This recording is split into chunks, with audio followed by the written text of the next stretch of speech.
Hello everyone, my name is Tushar Bharati. I hope you guys are doing well. So हमने previous lecture में hydrostatic paradox के बारे में देखा था। तो हाइड्रोस्टैटिक पैराडॉक्स में हमने बोला था कि किसी भी डेप्थ पे अगर हम उसका फ्री सरफेस से प्रेशर कैलकुलेट करें तो regardless of the shape of the vessel pressure जो होगा सेम आएगा, मतलब कि वो इंडिपेंडेंट होगा शेप ऑफ द वेसल्स के। बेसिकली ये देखा था कि hydrostatic paradox state that pressure at any depth from free surface of liquid is independent of the shape of the vessels. Right, उसके बाद हमने डिफरेंट डिफरेंट पॉइंट्स पे प्रेशर इक्वेशंस भी लिखना सीखा था। तो उसी का एक क्विक रिवीजन के लिए मैं एक क्वेश्चन लेके आया हूँ ताकि वो उसका रिवीजन भी हो जाए। ठीक है, तो वो क्वेश्चन ये है। तो बेसिकली ये क्वेश्चन क्या कह रहा है, मैं एक बार इसको समझा देता हूँ। तो ये एक यूट्यूब है, ठीक है, और ये इसके जो आर्म्स हैं ये बेसिकली आर्म्स कहे जाते हैं।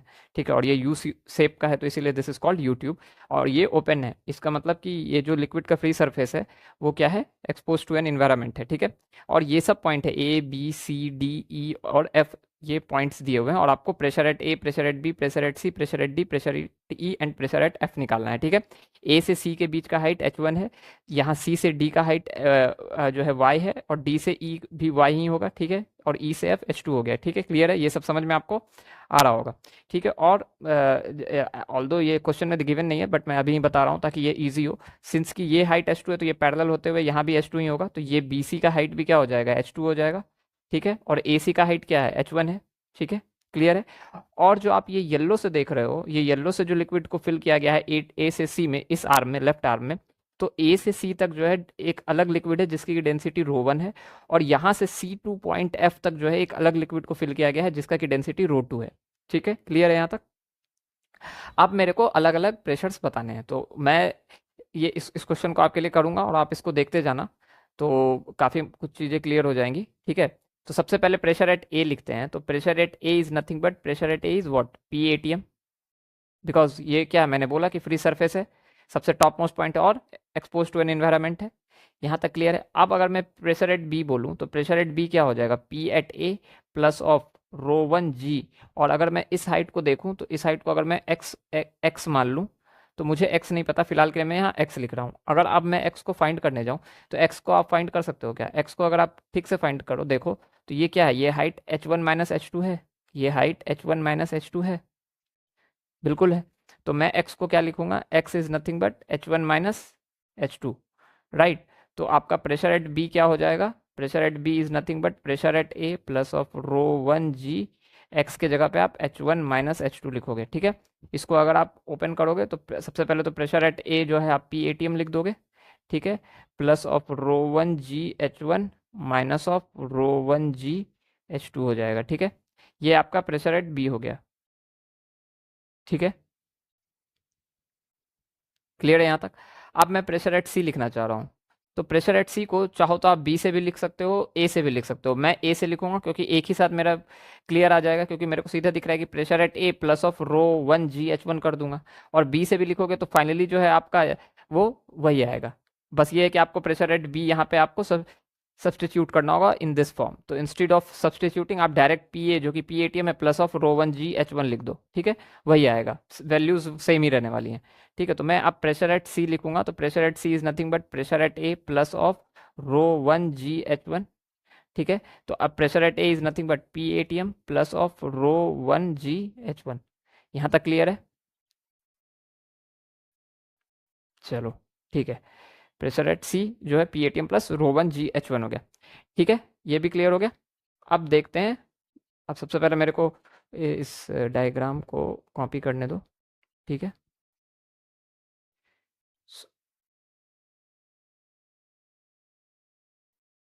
सो यहाँ तक हमारा क्लियर है। अब मुझे क्या फाइंड करना है, मुझे अब प्रेशर एट डी फाइंड करना है। ठीक है, तो हमने ए बी सी तो फाइंड कर ही लिया।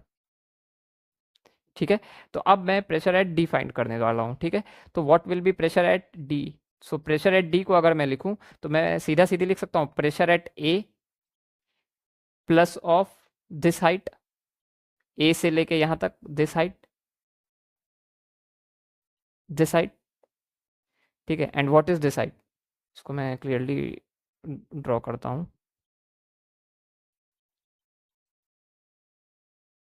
ठीक है, अगर मैं यहाँ से दिखाऊं इस हाइलाइटर से, तो अगर ये हाइट और इस हाइट को मैं रेफरेंस लेके यहाँ से जोड़ूं तो this height, basically this height is what, H1 plus of Y, right.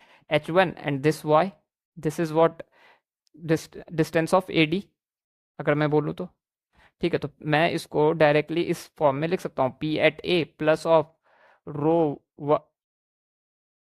Row one G. Since कि आप देखो, आप यहाँ से ट्रांजिशन हो रहा है जब, तो हमारी लिक्विड चेंज हो रही है, तो मैं डायरेक्ट नहीं लिख सकता, ठीक है। तो इट्स बेटर कि आप डायरेक्ट नहीं लिख सकते हो। यही मिस्टेक कई बार बच्चे कर बैठते हैं, और जो कि मैं भी कर रहा था, राइट। मैं क्या कह रहा हूँ फिर से सुनो। मैं क्या कर रहा था, मैं डायरेक्टली यहाँ से लिख रहा था, बट जब मैं लिखने गया तो मुझे ध्यान में आया कि यहाँ पे अगर देखो तो दो लिक्विड्स हैं, रो वन है और रो टू है।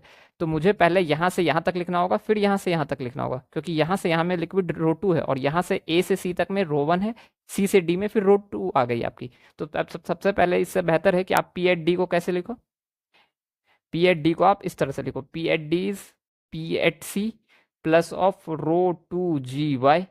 ये तो आप लिख सकते हो क्योंकि सी से डी के बीच में डिस्टेंस वाई है। आप बोलोगे कि सर पी एट डी तो चलो फाइंड करना है, पी एट सी क्या है, तो पी एट सी तो हमने फाइंड कर रखा है, दिस वन, राइट। तो इजीली हम पुट कर सकते हैं P A T M plus of rho one G H one plus of rho two G Y. हो गया, खत्म। Rho one G H one plus of rho two G Y, ठीक है, खत्म है, बस यहीं तक है। तो पी एट डी भी मिल गया आपको। चलो अब पी एट ई निकालते हैं। कैसे निकालेंगे सर? सबसे पहले मैं तो एक ही डायरेक्शन में निकालूंगा, जिस डायरेक्शन को मैं फॉलो कर रहा हूँ, मैं इस तरह से ऐसे ही जाऊंगा, इस तरह से जा रहा हूँ, ठीक है। आप चाहो तो इधर से भी अब आ सकते हो। कैसे? क्योंकि पी एट एफ को अगर देखो तो एफ भी क्या है, ओपन है टू किसके, इन्वायरमेंट के, तो इस पे क्या लग रहा होगा, पी ए टी एम। तो अगर आप चाहो तो पी एट एफ को पी ए टी एम लिख सकते हो, ठीक है। और फिर यहाँ से भी प्रोसीड कर सकते हो इस वे में, but I am going to proceed in this direction only. और उस डायरेक्शन से भी करोगे तो पी एट एफ जो है पी ए टी एम आएगा। देखते हैं कैसे आता है। चलो ठीक है, यहाँ तक क्लियर है। तो प्रेशर एट डी भी हमारा निकल गया। अब हमको प्रेशर एट ई निकालना है, ठीक है। So pressure at E will be what, pressure at D minus rho two G and height of D E. So height of D E is what, this height is what, Y only. तो मैं इसको लिख सकता हूँ minus of rho two G Y. अब आप बोलोगे कि सर माइनस क्यों? तो ये तो काफ़ी इजी है, हमने पहले ही लेक्चर में देख रखा है कि अगर मैं डी से ई में जा रहा हूँ तो am I moving along the acceleration और अगेंस्ट द एक्सेलरेशन। क्योंकि ये अगर स्टैटिक फ्लूइड है तो आपका सिर्फ और सिर्फ इसमें क्या लग रहा है, ग्रेविटी, और वो क्या है, डाउनवर्ड डायरेक्शन में। और डी से ई में मैं कहाँ मूव कर रहा हूँ, अपवर्ड डायरेक्शन में, तो मैं अगेंस्ट द एक्सेलरेशन मूव कर रहा हूँ, तो प्रेशर मेरा क्या होगा, घटेगा, तो इसीलिए माइनस। बात खत्म है। तो इसको मैं ये लिख सकता हूँ। तो अब मैं पी एट ई को क्या लिख सकता हूँ, P at D minus of rho two G Y, ठीक है। तो पी एट डी हमारा क्या हो गया, P A T M plus of rho one G H one plus of rho two G Y minus of rho two G Y, ठीक है। यहाँ तक आपका पी एट डी हुआ। ये पी ए टी एम देख लो आप, P A T M plus rho one G H one plus of rho two G Y, और ये मैंने minus rho two G Y, यही आपका पी ए टी है। तो ये और ये कैंसिल हो गया, तो आपका पी एट ई क्या बचा, P A T M plus of rho one G H one, ठीक है। इसको मार्क करके रखो, इस पर हम बाद में बात करेंगे, ठीक है। This is very important. मैं इसको क्यों बोल रहा हूँ अभी, कुछ इस पर मैं बाद में आऊँगा, ठीक है। पी एट ई हो गया। अब अगर मेरे को पी एट एफ निकालना है तो पी एट एफ कैसे निकालेंगे, वो काफ़ी ईजी है वो भी। अब अगर मैं पी एट एफ निकालूँ तो मैं बोल सकता हूँ P at E minus of rho two G H two, बिल्कुल लिख सकता हूँ। अगेन माइनस क्यों, क्योंकि मैं अगेंस्ट द एक्सलेरेशन जा रहा हूँ। तो पी एट ई हमारा क्या है, पी ए टी एम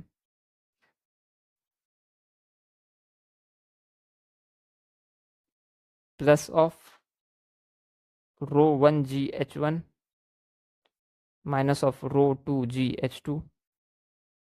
तो ये हमारा पी एट ई आ गया, ठीक है। सॉरी, पी एट एफ आ गया, इसको मैं गलत लिख रहा हूँ, पी एट एफ है ये, ठीक है। This is P at F. So P at F is P at E minus of rho two G H two. तो P at E minus of rho two G H two, तो P at E is nothing but P A T M plus rho one G H one minus of rho two G H two, ठीक है। अब आप बोलोगे कि sir आपने तो अभी बोला कि पी एट एफ जो है पी ए टी एम आना चाहिए, बट ये आपका तो ये आ रहा है, यू मे आस्क राइट, आपका क्वेश्चन बिल्कुल सही है। आप बोलोगे कि अभी तो सर आपने बोला था कि पी एट एफ भी पी एटीएम आना चाहिए, बट ये आ तो नहीं रहा है, ये तो ये आ रहा है, ये वाली टर्म आ रही है, कैसे? Can you think of it? चलो ठीक है। अब मैंने बोला कि, मैंने क्या बोला, मैंने ये बोला कि you can write pressure equation from two sides. एक तो आप इधर से भी लिख सकते हो, ठीक है, इस डायरेक्शन में।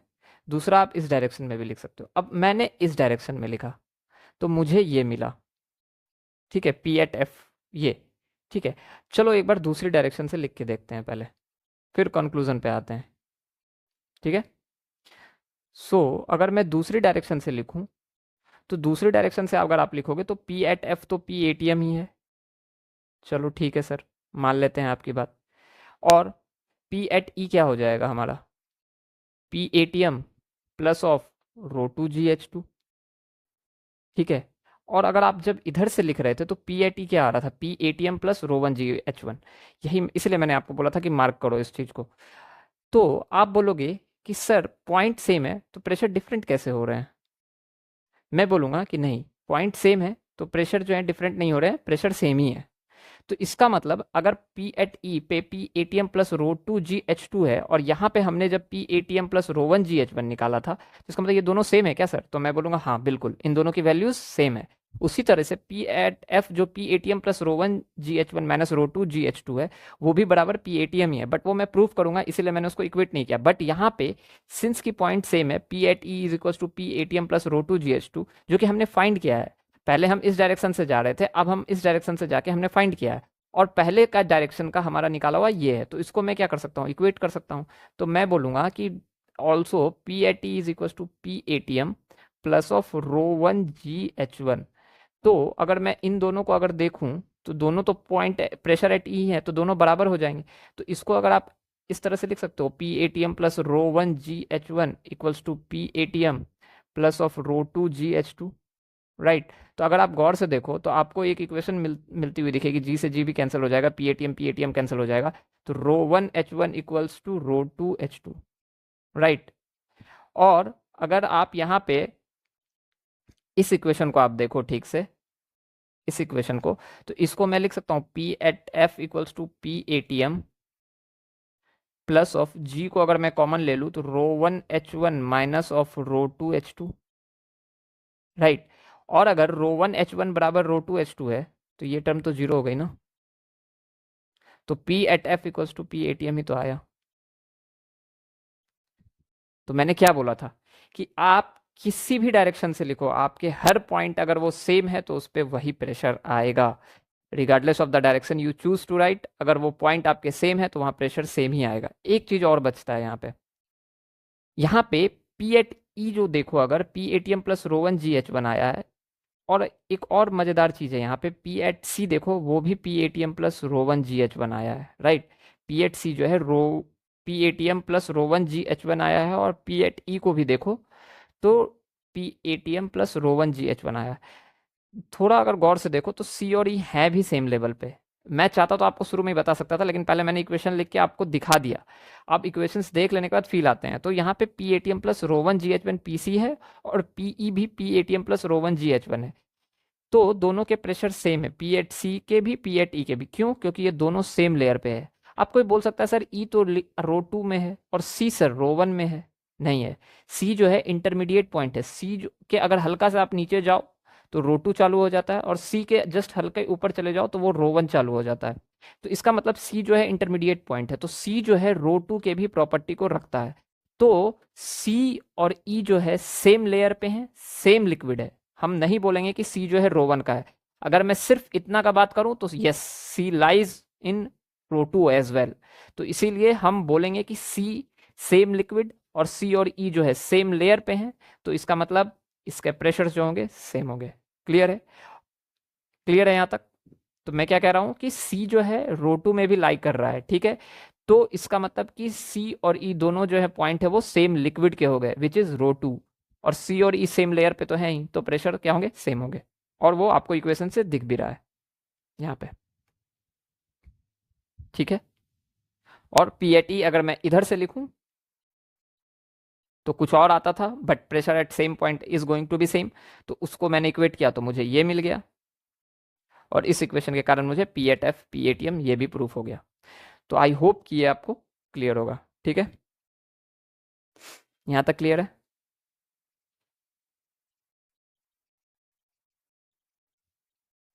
तो हमने ये देख लिया।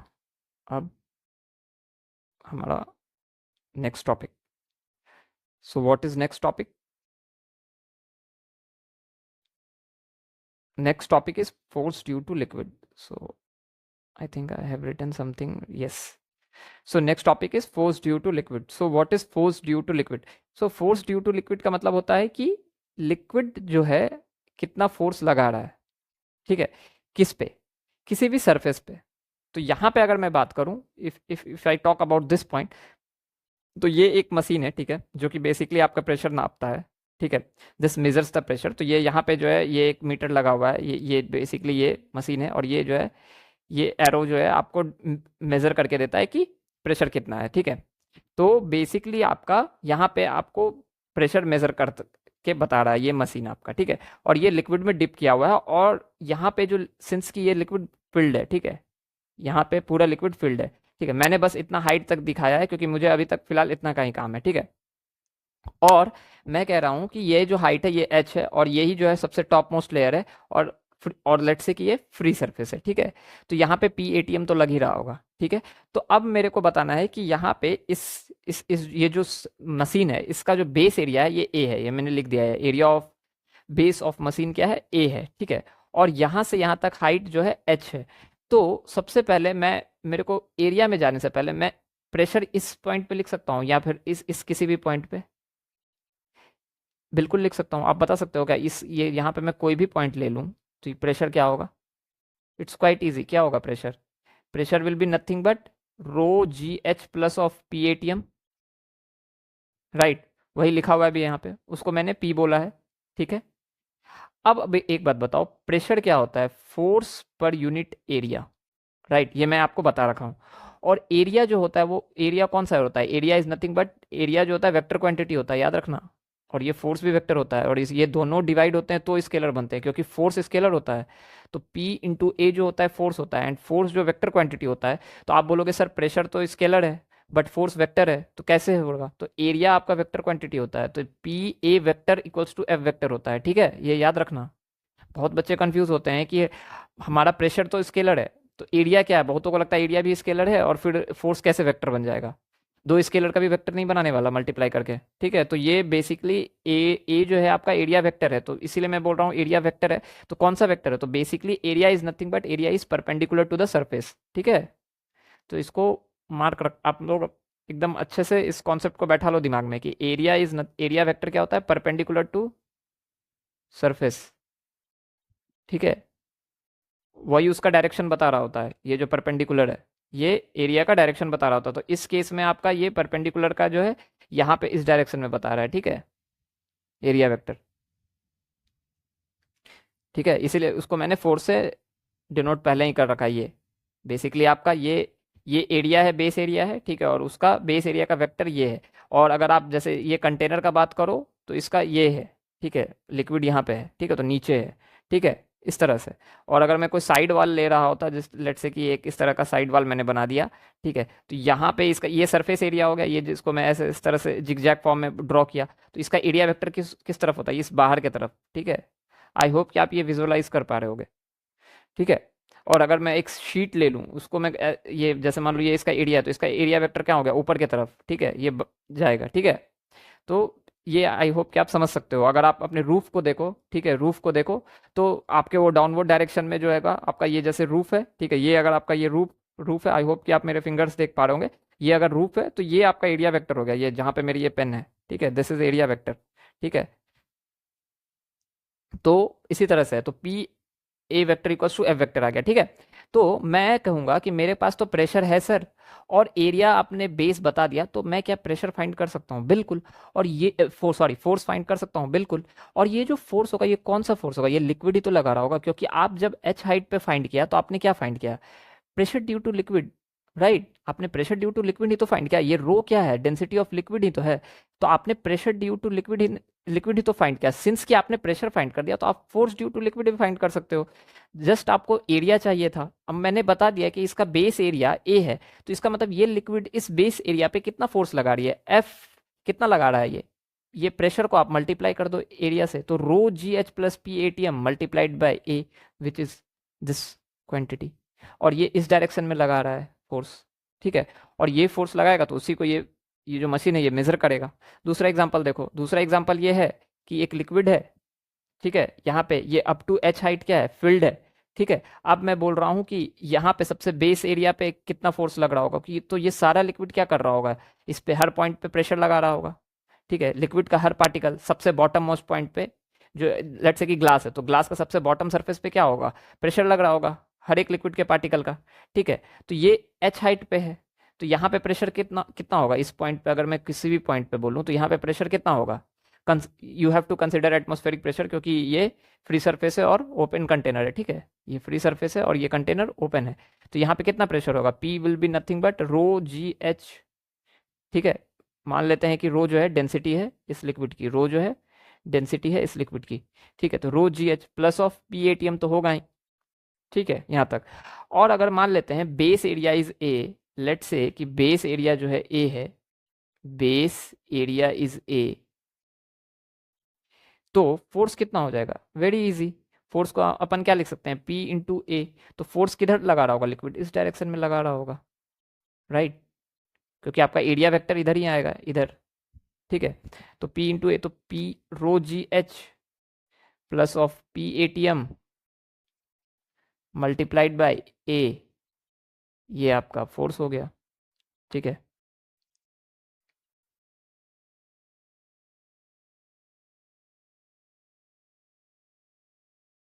ये आपका फोर्स हो गया, क्लियर है।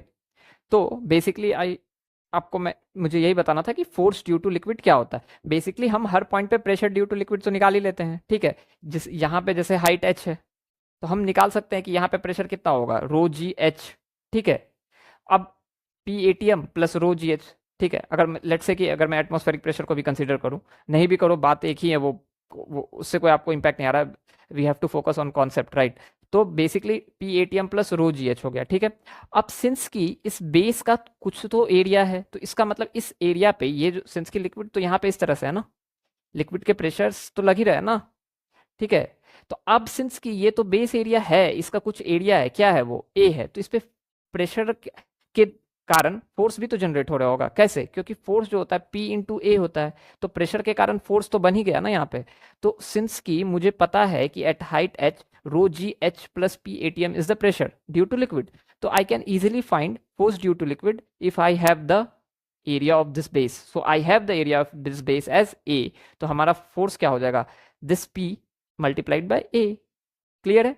सिमिलरली इसी हाइट को अगर मैं यहाँ से यहाँ तक अगर बोल देता कि कुछ हाइट x है, तो यहाँ से यहाँ तक P A T M plus क्या होता है, रो जी एक्स, और यहीं पे मैं एक मशीन लगा देता इस तरह से, और ये मशीन मेजर कर रहा होता आपका प्रेशर को, तो उस पर यहाँ पे क्या प्रेशर लगेगा, और लेट से कि उसका मैं एरिया बोल देता b, तो आप क्या बोलते कि P A T M plus of rho G X हमारा क्या हो गया, प्रेशर हो गया एट हाइट x, ठीक है, एट हाइट x।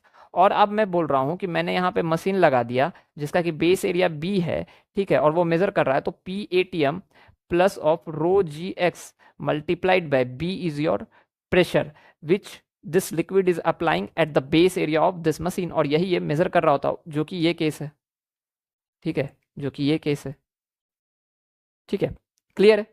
किसी भी पॉइंट पे आप निकाल सकते हो, क्योंकि आपको अगर उस पॉइंट का फ्री सरफेस से डिस्टेंस दे दिया जाए तो आप प्रेशर निकाल सकते हो, और वहां से अगर आपको कोई भी एरिया दे दे तो फिर वहां से फोर्स निकाल सकते हो, तो यही है force due to liquid. I hope कि ये पॉइंट आपको क्लियर होगा, ठीक है। ये इस क्वेश्चन को एक मैं बता देता हूँ कि ये क्वेश्चन मैं लिख के लाया था, बट इसको मैं आज के लेक्चर में नहीं लूँगा, मैं नेक्स्ट लेक्चर में लूँगा।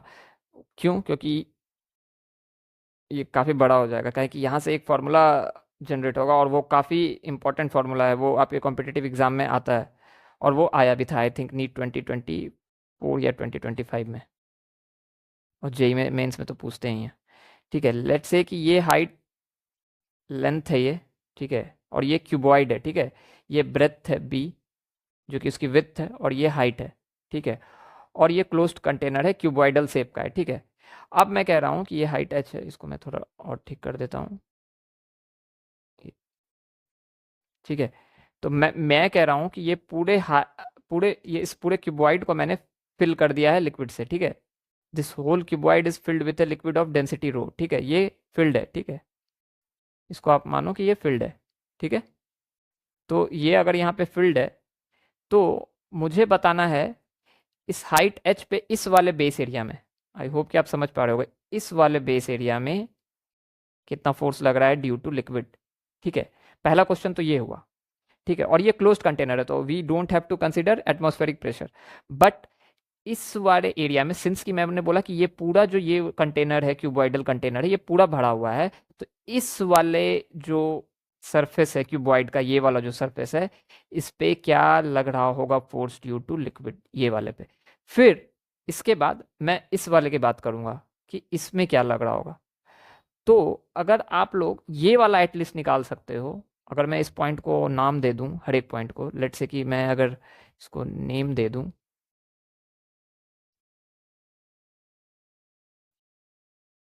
ठीक है। तो अगर मैं इसमें अगर नेमिंग कर दूं, लेट्स से कि ये पॉइंट ए है, ये पॉइंट बी है, ये पॉइंट सी है, ये पॉइंट डी है, ठीक है, ये पॉइंट ई है, ये पॉइंट एफ है, ये पॉइंट जी है, and this point is H.